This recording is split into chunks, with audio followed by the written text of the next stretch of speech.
ओम काली प्रवक्ष्यामि कुञ्जिकास्तोत्रमुत्तमम्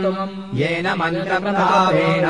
चण्डीजापः शुभो भवेत् नाकवचम् नार्गलास्तोत्रम् कीलकम् न रहस्यकम् नासूक्तम् नापि ध्यानम् च न न्यासो न शवाचनम् कुञ्जिकापाठमात्रेण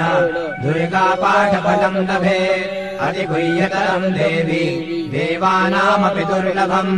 गोपनीयम् प्रयत्नेन स्वयोनिरिव पार्वती मारणम् मोहनम् वश्यम् स्तम्भनोच्चाटनादिकम् पाठमात्रेण संसिद्ध्ये कुञ्जिकास्तोत्रमुत्तमम् ॐ ऐं ह्रीं क्लीं चामुण्डायै विच्चे ॐ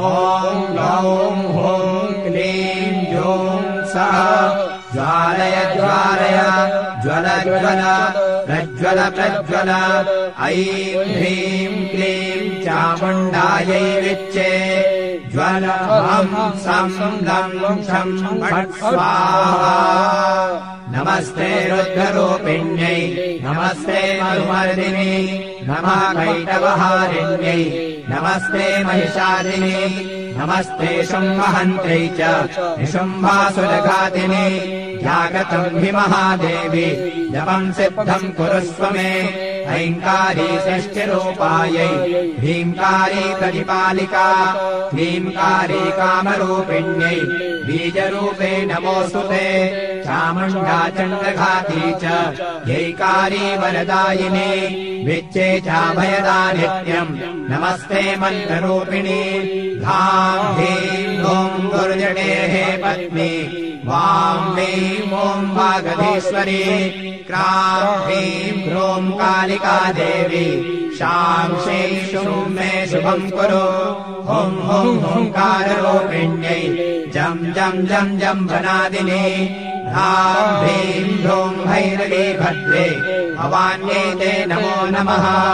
अं कं क्रं चं तं पं यं शं ह्रीं ह्रूं ऐं ह्रीं हं शं ह्याक्रं त्रोटय त्रोटय दीप्तं कुरु कुरु स्वाहा वां ह्रीं ॐ पार्वती पूर्णा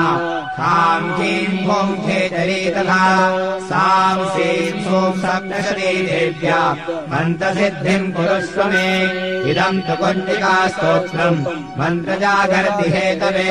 अभक्तेनैव दातव्यम् गोपितम् रक्ष पार्वती यस्तु कुञ्जिकया देवी हीनाम् सप्तशतीम् पठे न तस्य जायते सिद्धि शरण्ये रोदनम् यथा ओम काली।